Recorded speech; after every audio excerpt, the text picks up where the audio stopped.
കേരളം വ്യവസായികൾക്ക് ഇഷ്ടപ്പെട്ട പ്രദേശമാണ്, ഇൻവെസ്റ്റേഴ്സിന് ഇഷ്ടപ്പെട്ട പ്രദേശമാണ് കേരളം. ബിസിനസ് തുടങ്ങാൻ, ഏറ്റവും സമാധാനപരമായി ബിസിനസ് തുടങ്ങാൻ, നോക്കുകൂലിയില്ലാത്ത, സമരങ്ങളില്ലാത്ത, കൊടികുത്തലില്ലാത്ത സംസ്ഥാനമാണ് കേരളം. അതുകൊണ്ട് ഈ കേരളത്തിൽ വ്യവസായം തുടങ്ങാൻ വേണ്ടിയിട്ട് ഒരു വൻ വ്യവസായി വന്നു. നമ്മുടെ എന്താ പറയാ, വ്യവസായ മന്ത്രി അദ്ദേഹത്തെ എന്റെ അടുത്തേക്ക് കൊണ്ടുവന്നു. അദ്ദേഹം എത്രയാണെന്ന് അറിയോ ഇൻവെസ്റ്റ് ചെയ്യാൻ പോകുന്നത്? ഞാൻ ഞെട്ടിപ്പോയി. 3 ലക്ഷം കോടി, 3 ലക്ഷം കോടി രൂപ ഇവിടെ ഇൻവെസ്റ്റ് ചെയ്യാൻ തയ്യാറായിട്ടാണ് അദ്ദേഹം വന്നത്. അപ്പൊ ഞാൻ അദ്ദേഹത്തിന് ചോദിച്ചു, താങ്കൾ എന്തുകൊണ്ടാണ് 3 ലക്ഷം കോടി ഇവിടെ ഇൻവെസ്റ്റ് ചെയ്യാൻ പോകുന്നത്? അപ്പൊ അദ്ദേഹം പറഞ്ഞു, ഞാൻ ലോകം മുഴുവൻ സഞ്ചരിച്ചു. അപ്പോൾ കേരളം പോലെ ഇത്ര സുന്ദരമായി, ഇത്ര സമാധാനപരമായി ബിസിനസ് നടത്താൻ പറ്റാവുന്ന ഒരു സ്ഥലം വേറെ ഇല്ല എന്ന് എനിക്ക് മനസ്സിലായി. അങ്ങനെയാണ് ഞാൻ ഈ 3 ലക്ഷം കോടിയുമായി ഇവിടെ എത്തിയത്. ഇതായിരുന്നു പിണറായി വിജയൻ ഏതാനും മാസങ്ങൾക്ക് മുമ്പ് കേരളീയ പൊതുസമൂഹത്തോട് പറഞ്ഞത്. ഞാൻ കഴിഞ്ഞ ദിവസം അസംബ്ലിയിൽ പറഞ്ഞു, വ്യവസായ മന്ത്രി ഒരാളെ കൂട്ടി എന്റെ അടുത്ത് വന്നു, ഒരു നിക്ഷേപകനെ. അയാളെ നിക്ഷേപ തുക കേട്ടപ്പോ പെട്ടെന്നൊരു ആശ്ചര്യം തോന്നും കേട്ടോ. 3 ലക്ഷം കോടിയിലധികം, 3 ലക്ഷം കോടിയിൽ പരം രൂപയുടെ നിക്ഷേപം നടത്താൻ സന്നദ്ധത കാണിച്ചുകൊണ്ടാണ് വന്നത്. ഞാൻ അദ്ദേഹത്തോട് ചോദിച്ചു, എന്താ കേരളത്തിലേക്ക് വരാൻ പ്രത്യേക കാരണം? അദ്ദേഹം പറഞ്ഞ ഉത്തരമാണ് ഏറ്റവും പ്രധാനം. അദ്ദേഹം പറഞ്ഞു, ഇതുപോലെ സമാധാനം നിലനിൽക്കുന്ന ഒരു സ്ഥലം വേറെയില്ല.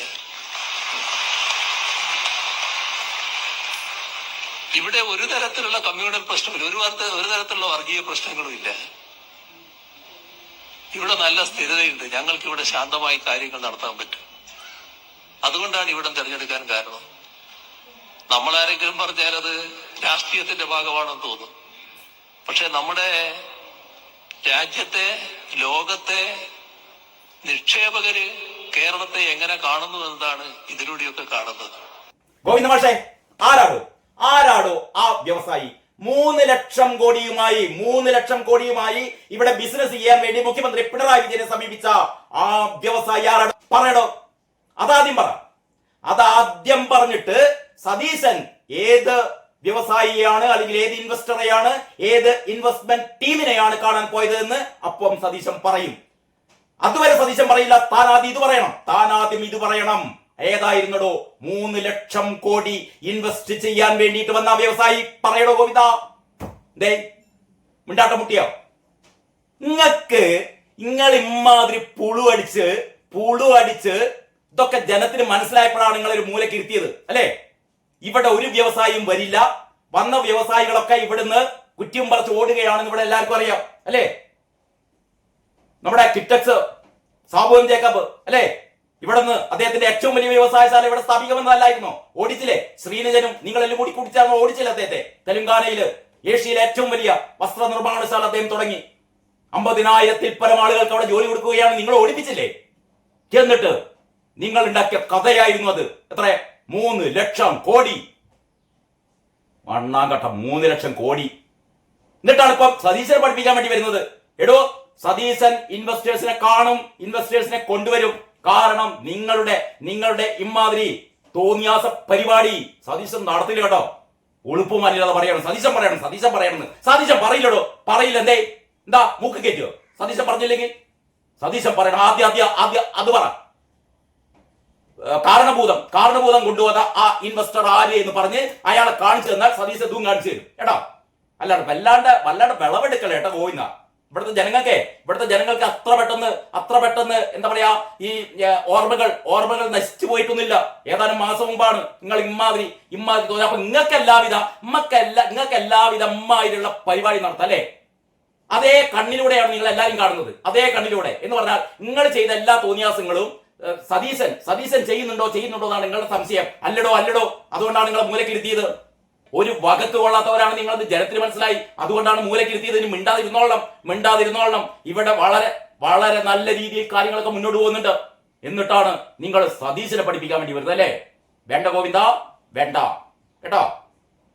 എല്ലാവർക്കും നമസ്കാരം. വാർത്താവിശേഷങ്ങളുടെ പുതിയൊരു എപ്പിസോഡിലേക്ക് സ്വാഗതം. നമ്മുടെ ഗോവിന്ദൻ മാഷ് ഒരു പത്രസമ്മേളനം നടത്തി.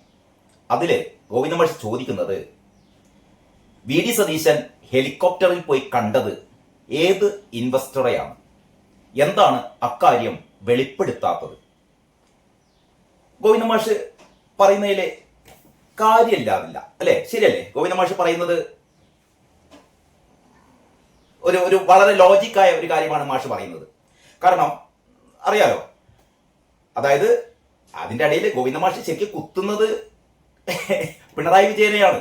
കാരണം ഒരു കെട്ടടങ്ങിയ ഒരു പ്രശ്നത്തെ കഴിഞ്ഞ ദിവസം വി ഡി സതീശൻ വളരെ കൃത്യമായി താൻ എന്തിനാണ് ആ ഹെലികോപ്റ്റർ പിണറായി വിജയൻ വാടകക്കെടുത്തു വെച്ച സംസ്ഥാനത്ത് പിണറായിയുടെ ഭരണകാലത്ത് ഉണ്ടായ കൊടിയ ധൂർത്തിന്റെ പ്രത്യക്ഷ ഉദാഹരണമായ ആ ഹെലികോപ്റ്റർ താൻ എന്തിനു വേണ്ടി എടുത്തു, താൻ എന്തിനു വേണ്ടി അത് ഉപയോഗിച്ചു, താൻ ആ ഹെലികോപ്റ്ററിൽ എറണാകുളത്തേക്ക് പോയത് എന്തിനു വേണ്ടിയിട്ടായിരുന്നു എന്ന് വി ഡി സതീശൻ വളരെ കൃത്യമായി കഴിഞ്ഞ ദിവസം പത്ര റിപ്പോർട്ടർമാരോട് പറഞ്ഞു. താൻ അവിടെ പോയത് ഒരു ഇൻവെസ്റ്റ്മെന്റ് ടീമിനെ കാണാനായിട്ടായിരുന്നു. അവര് ചെന്നൈയില് തമിഴ്നാട് മുഖ്യമന്ത്രിയുമായി സംസാരിച്ച ശേഷം അവര് എറണാകുളത്തെത്തി. അപ്പോൾ അവർക്ക് കാണാൻ താല്പര്യമുണ്ടെന്ന് പറഞ്ഞപ്പോൾ ഞാൻ അവരെ നേരിട്ട് പോയി കണ്ടതാണ്. അവർക്ക് പെട്ടെന്ന് തന്നെ മടങ്ങേണ്ടിയിരുന്നു. അതുകൊണ്ടാണ് വന്ദേ ഭാരതിലൊന്നും പോകാതെ ഞാൻ വന്ദേ ഭാരതിൽ ടിക്കറ്റൊക്കെ ബുക്ക് ചെയ്തായിരുന്നു. പക്ഷെ അവർക്ക് പെട്ടെന്ന് തിരിച്ചു പോകണം എന്ന് പറഞ്ഞുകൊണ്ട് ഞാൻ എന്ത് ചെയ്തു, പ്രത്യേകിച്ചും ആ ഒരു പ്രോജക്റ്റ് തമിഴ്നാട്ടിലേക്ക് പോയിക്കൂടാ, തമിഴ്നാട് മുഖ്യമന്ത്രിയുമായി ചർച്ച നടത്തിയ ശേഷമാണ് അവർ വരുന്നത്. അതുകൊണ്ട് ഞാൻ എന്ത് ചെയ്തു, ഞാൻ ആ ഹെലികോപ്റ്റർ എടുത്ത് പോയി.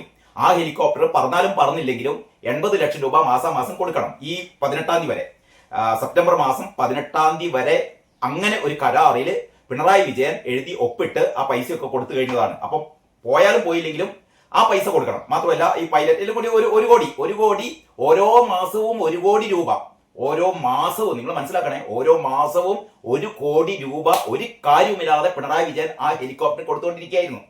അപ്പം അതൊക്കെയാണ് ഇതിന്റെ കാര്യം. അപ്പൊ ഞാൻ പറഞ്ഞുകൊണ്ട് വരുന്നത്, കഴിഞ്ഞ ദിവസം വളരെ കൃത്യമായി വി ഡി സതീശൻ ഈ കാര്യങ്ങളൊക്കെ പറഞ്ഞു കഴിഞ്ഞപ്പം അതോടുകൂടി ഈ അന്തംഗമികളുടെ മൊത്തം വായില് ഉണ്ട കുടുങ്ങി എന്ന് പറഞ്ഞാൽ പിന്നെ അവർക്കൊന്നും പറയാനില്ല. ഇതുവരെ അവർ പറഞ്ഞതാണ് അമ്മായിയച്ഛനെ കാണാൻ പോയതാണ്.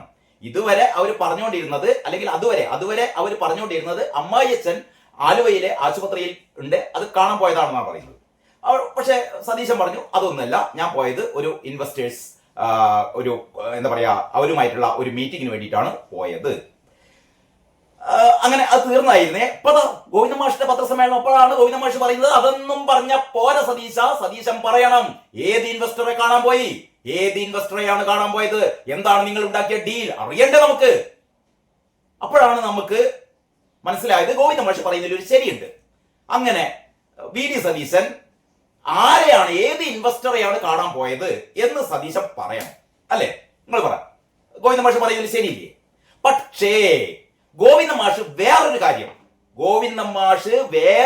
നമ്മളോട് പറയണം. എന്നിട്ട് മടി സതീശൻ ഉത്തരം പറയുന്നത്, മനസ്സിലായില്ലേ? അതായത് ഗോവിന്ദൻ മാഷിക്ക് അറിയാവുന്ന ഒരു കാര്യം ഉണ്ടല്ലോ, കഴിഞ്ഞ തെരഞ്ഞെടുപ്പിന് മുമ്പ് എന്ന് പറഞ്ഞാൽ ഇതാ ഈ നിയമസഭാ തെരഞ്ഞെടുപ്പിന് മുമ്പ് പിണറായി വിജയൻ നമ്മളോട് ഒരു കാര്യം മൈക്ക് കെട്ടി പ്രസംഗിച്ചിരുന്നു. കേരളം വ്യവസായികൾക്ക് ഇഷ്ടപ്പെട്ട പ്രദേശമാണ്, ഇൻവെസ്റ്റേഴ്സിന് ഇഷ്ടപ്പെട്ട പ്രദേശമാണ് കേരളം. ബിസിനസ് തുടങ്ങാൻ, ഏറ്റവും സമാധാനപരമായി ബിസിനസ് തുടങ്ങാൻ, നോക്കുകൂലിയില്ലാത്ത, സമരങ്ങളില്ലാത്ത, കൊടികുത്തലില്ലാത്ത സംസ്ഥാനമാണ് കേരളം. അതുകൊണ്ട് ഈ കേരളത്തിൽ വ്യവസായം തുടങ്ങാൻ വേണ്ടിയിട്ട് ഒരു വൻ വ്യവസായി വന്നു. നമ്മുടെ വ്യവസായ മന്ത്രി അദ്ദേഹത്തെ എന്റെ അടുത്തേക്ക് കൊണ്ടുവന്നു. അദ്ദേഹം എത്രയാണെന്ന് അറിയോ ഇൻവെസ്റ്റ് ചെയ്യാൻ പോകുന്നത്? ഞാൻ ഞെട്ടിപ്പോയി. 3 ലക്ഷം കോടി, 3 ലക്ഷം കോടി രൂപ ഇവിടെ ഇൻവെസ്റ്റ് ചെയ്യാൻ തയ്യാറായിട്ടാണ് അദ്ദേഹം വന്നത്. അപ്പൊ ഞാൻ അദ്ദേഹത്തോട് ചോദിച്ചു, താങ്കൾ എന്തുകൊണ്ടാണ് 3 ലക്ഷം കോടി ഇവിടെ ഇൻവെസ്റ്റ് ചെയ്യാൻ പോകുന്നത്? അപ്പൊ അദ്ദേഹം പറഞ്ഞു, ഞാൻ ലോകം മുഴുവൻ സഞ്ചരിച്ചു, അപ്പോൾ കേരളം പോലെ ഇത്ര സുന്ദരമായി, ഇത്ര സമാധാനപരമായി ബിസിനസ് നടത്താൻ പറ്റാവുന്ന ഒരു സ്ഥലം വേറെ ഇല്ല എന്ന് എനിക്ക് മനസ്സിലായി. അങ്ങനെയാണ് ഞാൻ ഈ 3 ലക്ഷം കോടിയുമായി ഇവിടെ എത്തിയത്. ഇതായിരുന്നു പിണറായി വിജയൻ ഏതാനും മാസങ്ങൾക്ക് മുമ്പ് കേരളീയ പൊതുസമൂഹത്തോട് പറഞ്ഞത്.